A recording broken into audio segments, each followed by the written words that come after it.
വാങ്ങരുത് വാങ്ങരുത് വാങ്ങരുത്. കടം വാങ്ങാതെ പിന്നെ ഞാൻ എന്ത് ചെയ്യും? ഞാൻ ഒറ്റാം തടി ആയിരുന്നപ്പോഴേ ഈ ശമ്പളം കൊണ്ട് ഒന്തിരുട്ടിയാ പോയിക്കൊണ്ടിരുന്നത്. പിന്നെ ഇപ്പോഴത്തെ കാര്യം പറയണോ? ജയപ്രഭയുടെ മേക്കപ്പിനും ആഹാരത്തിനും വേണം ഈ കിട്ടുന്ന ശമ്പളത്തിന്റെ പകുതി.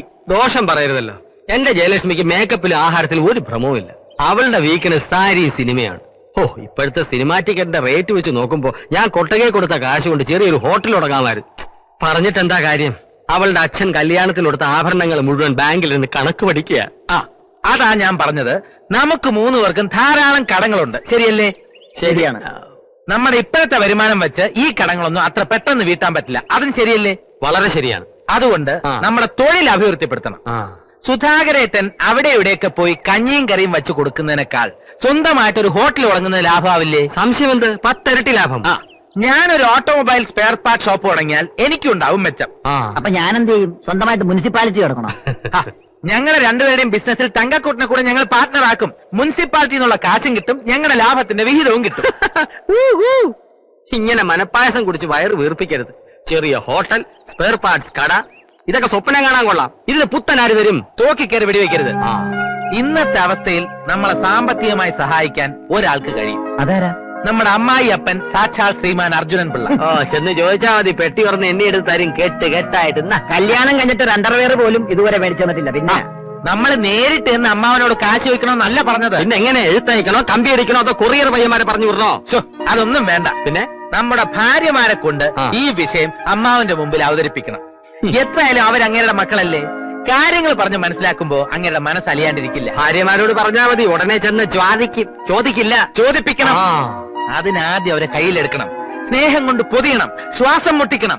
ഭർത്താക്കന്മാരുടെ സ്നേഹത്തിന്റെ മുന്നിൽ അലിയാത്ത ഭാര്യമാർ ആരുണ്ട്? അപ്പൊ ഇപ്പൊ നമ്മൾ സ്നേഹം കൊടുക്കുന്നില്ലെന്നാണോ സാറ് പറയുന്നത്? എന്നല്ല, നമ്മുടെ സ്നേഹവും ആത്മാർത്ഥതയും ആവേശവും ഒക്കെ അവർ കൂടി ബോധ്യപ്പെടുന്ന രീതിയിൽ ഒന്നുകൂടി പ്രകടമാക്കണം. അതിനെന്താണൊരു വഴി? വഴികൾ പലതുണ്ട്. ഷോപ്പിംഗ്, കാപ്പുകുടി, പിക്നിക്. എന്നാൽ ഇനി ഒന്നും നോക്കാനില്ല. വിട് വണ്ടി. പൊള്ളാച്ചി വഴി ഊട്ടി.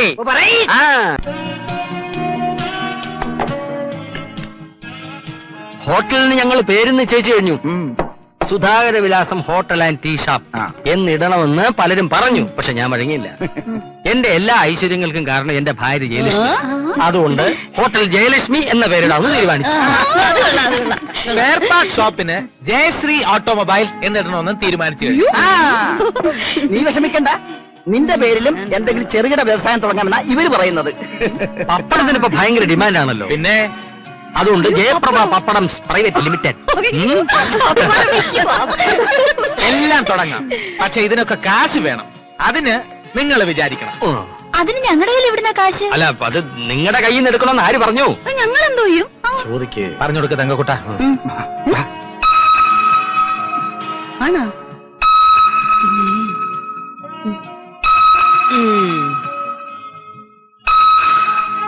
ആഹാ, അത് ശരി.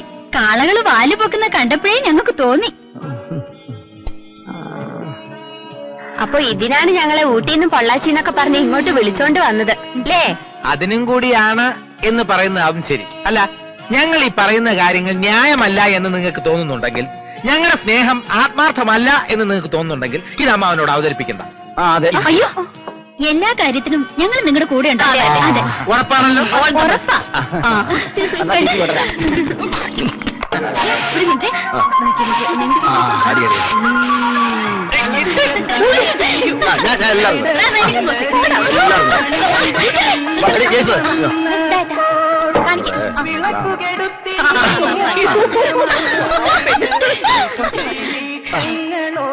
ഇപ്പൊ എങ്ങനെയുണ്ട്? കുട്ടമ്പനായില്ലേ?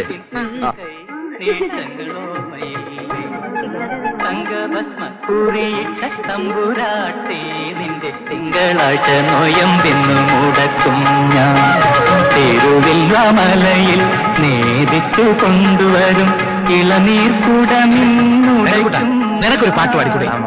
നല്ലൊരു ദിവസമായിട്ട് അത് വേണം. ഈ ഒരു സന്ദർഭത്തിൽ പാടിയില്ലെങ്കിൽ നീ എവിടുത്തെ പാട്ടുകാരനാണ്? ചെല്ല്, ഒന്നും പറയണ്ട. പാടടാ. മൈക്ക് ഒരു മിനിറ്റ് തരാമോ? പ്രിയമുള്ളവരെ, അടുത്ത ഗാനം ആലപിക്കുന്നത് വരന്റെ അളിയനും അമച്ചർ രംഗത്തെ പ്രശസ്ത ഗായകനുമായ ശ്രീ തങ്കക്കുട്ടനാണ്. ശ്രീ തങ്കക്കുട്ടൻ കൊണ്ടാവണേ. ഏത് പാട്ടാ പാടുന്നേ? മാണിക്യ വീണയുമായി. അത് ബെസ്റ്റ്. മാണിക്യ വീണയുമായി പാട്. മാണിക്യ വീണയുമായ മനസ്സിന്റെ താമരപ്പൂവിലുണർന്നവളെ പാടുകയില്ലേ വീണ നീട്ടുകില്ലേ നിന്റെ വേദനയല്ല. ഇതാ മുനിസിപ്പാലിറ്റിയിൽ തൈലം തളിക്കാൻ തങ്കക്കുട്ടനാണല്ലോ. അവൻ ചെക്കന്റെ അളിയനാണോ? ഏയ്, ഒരു അകന്ന ബന്ധു. വീണയുമായ മനസ്സിന്റെ നിങ്ങളുടെ ട്രൂപ്പിലുള്ളവർ മാത്രം പാടിയാൽ മതി. പറയരുത് സാർ, തങ്കക്കുട്ടൻ നന്നായിട്ട് പാടും. പാട് എങ്കിലേ പുറത്ത് പോയി വയറ്റി തെറിച്ച് പാട്, ചില്ലറ കാശ് കിട്ടും. സാർ അങ്ങനെ പരിഹസിക്കരുത്. പരിഹസിച്ച നീ എന്ത് നീ പാടണം, എന്തെയൊന്ന് നോക്കാം. വേണ്ട, ഉദാരേട്ടാ നമ്മള് പ്രശ്നം ഉണ്ടാക്കാൻ പാടില്ല. മയക്കം കൊടുത്തേ. ഇയാളെ നീ പാട്. പാളികളും അയാളെ ഞാൻ വേണ്ട, അളിയന്റെ കല്യാണമാണ്, നമ്മളായിട്ട് പ്രശ്നങ്ങളൊന്നും ഉണ്ടാക്കാൻ പാടില്ല. നീ വിഷമിക്കണ്ട. നിനക്ക് എത്ര പ്രോഗ്രാം വേണം ഞങ്ങൾ ഏർപ്പാടാക്കി തരാം. ഞങ്ങളുടെ ഓട്ടോ തൊഴിലാളി യൂണിയന്റെ അടുത്ത കോൺഫറൻസിന് നിന്റെ ഗാനമേളാടാ. എന്താടാ ഇത്? ചങ്കക്കുട്ട ഓട്ടോ ബന്ധല്ലേ? എല്ലാം ദൈവനിശ്ചയ. കാര്യങ്ങളൊക്കെ ഭംഗിയായിട്ട് അങ്ങ് നടക്കും, അത്ര തന്നെ.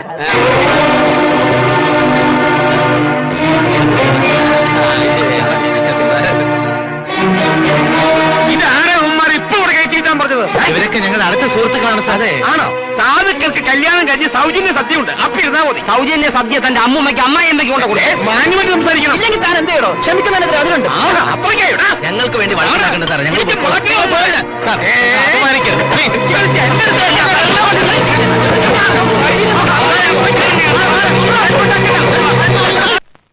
വാടക വരെ എഴുതിയോ?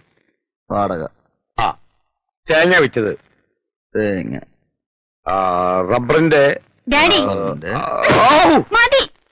എത്ര നാളെ എന്നെ ഇങ്ങനെ പറഞ്ഞു പറ്റിക്കുന്നു? ഗോവയിൽ പോവാൻ, കാശ്മീരിൽ പോവാന്ന്. കണ്ടോ ഡാഡി? എന്താ അജിമോനെ ഇങ്ങനെ? ഇപ്പോഴൊക്കെ എൻജോയ് ചെയ്യേണ്ട സമയമല്ലേ? എന്നാ നാളെ തന്നെ നമ്മൾ ഊട്ടിയിലേക്ക് പോകും. അയ്യോ, നാളെ ഡാഡിക്ക് ഒരു കോൺഫറൻസ് ഉണ്ടല്ലോ. അല്ല, അങ്കിൾ പറഞ്ഞത് ആര് പറഞ്ഞു? ഞങ്ങളുടെ ഹണിമൂണിൽ അങ്കിൾ എന്ത് കാര്യം? അങ്കിൾ സ്മോളൊക്കെ അടിച്ചു വിടരുന്നാ മതി, ഞങ്ങൾ ഹാപ്പി ആയിട്ട് പോയിട്ട് വരാം. എന്താ അതുപോലെ? എന്ത് വേണം? ഞങ്ങൾക്ക് കൊച്ചു മുതലാളി ഒന്ന് കാണണം. മുതലാളി കാണാൻ സാധ്യമല്ല. പോണം. കാണാൻ പറ്റുമോ?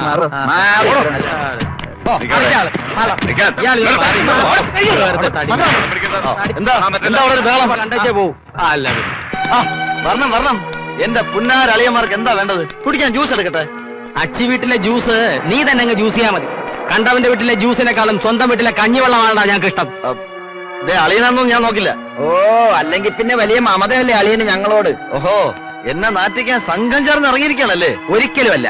ചില കാര്യങ്ങൾ ഞങ്ങൾക്ക് അറിഞ്ഞാൽ കൊള്ളാവുന്നുണ്ട്. ആരുടെ പ്രേരണയിലാണ് നീ അമ്മാവനെ വീട്ടിൽ നിന്ന് ഇറക്കി വിട്ടതെന്ന് പറ. അമ്മായിയപ്പന്റെ പോക്കറ്റിലെ നോട്ടിന്റെ തിളക്കം കണ്ടപ്പോ സ്വന്തം അപ്പനെ വരെ നീ തള്ളിപ്പറയാൻ തയ്യാറായല്ലടാ. എന്നെ ആരും ഉപദേശിക്കാൻ വരണ്ട. എനിക്ക് ഈ കാര്യത്തിൽ ആരോട് ഒരു സെന്റിമെന്റ്സും ഇല്ല. മര്യാദയ്ക്ക് അടങ്ങി ഒതുങ്ങി കഴിയാനാണെങ്കിൽ അച്ഛൻ എന്നോട് താമസിക്കാം. ഒരു വീട്ടുജോലിക്കാരനെ പോലെ അല്ലേ? നാണമില്ലല്ലോ നിനക്ക്? ഒന്നുമില്ലെങ്കിൽ നിന്റെ പെങ്ങളുടെ ഭാവിയെ കുറിച്ച് ആലോചിക്കത്തെന്ത് നീ? എങ്ങനെ ആലോചിക്കാനാ? എവന്റെ തലച്ചോറ ജുബ്ബാനോട് പണം വെച്ചിരിക്കല്ലേ. ഡാഡി പറഞ്ഞല്ലോ. താടിയും കൊള്ളാം, മീശയും കൊള്ളാം. ഞങ്ങള് കാര്യം പറഞ്ഞാ കൊച്ചേ. സുധയുടെ കല്യാണം ആര് നടത്തും? എന്താടാ, നാ ഇറങ്ങിപ്പോയോ? അയ്യടാ, ആരുടെയും വക്കാലത്ത് ഞങ്ങൾക്ക് ആവശ്യമില്ല. സുധയുടെ കല്യാണം നടത്താനുള്ള വഴി ഞങ്ങൾ കണ്ടിട്ടുണ്ട്. എന്ത് വഴി? അർജുനൻ പിള്ളയുടെ വീട് നമുക്ക് അങ്ങ് വിൽക്കാം. വീട് വിൽക്കുക? മനസ്സിലായില്ല. വീട് വിറ്റ് ബാങ്കിലെ ലോണും തീർത്ത് ബാക്കി തുക കൊണ്ട് ജയസുധയുടെ കല്യാണം നമുക്ക് ആഘോഷമായി നടത്താം. അതിന് വെച്ച വെള്ളം അങ്ങ് വാങ്ങി വെച്ചേരാ മേനോ സാറേ. തറവാട് വീട് വിൽക്കുന്നതിന് ഞങ്ങൾ കൂട്ടുനിൽക്കുന്ന പ്രശ്നമില്ല. അവന്റെ പെങ്ങടെ കല്യാണക്കാര്യവും പറഞ്ഞ് ചുളുവിൽ ഒരു വീട് അങ്ങ് ഒപ്പിച്ചെടുക്കാമെന്ന് കരുതിയല്ലേ മേനോ സാറേ? കലഞ്ഞ വെള്ളത്തിൽ ചെറിയൊരു മീൻപിടുത്തം. എന്റെ അജയ, ഇതൊക്കെ നിന്റെ അറിവും സമ്മതത്തോടും കൂടിയാണോ? അങ്കിൾ പറഞ്ഞാൽ എന്താ തെറ്റ്? വീട് വിറ്റാലേ ഞങ്ങളുടെ പല പ്രശ്നങ്ങളും തീരൂ. എന്നാലേ വീട് വിൽക്കാതെ കണ്ട പുതുപ്പണക്കാരുടെ സഹായമില്ലാതെ സുധയുടെ കല്യാണം നടത്താൻ പറ്റുമെന്ന് ഞങ്ങളൊന്ന് നോക്കട്ടെ.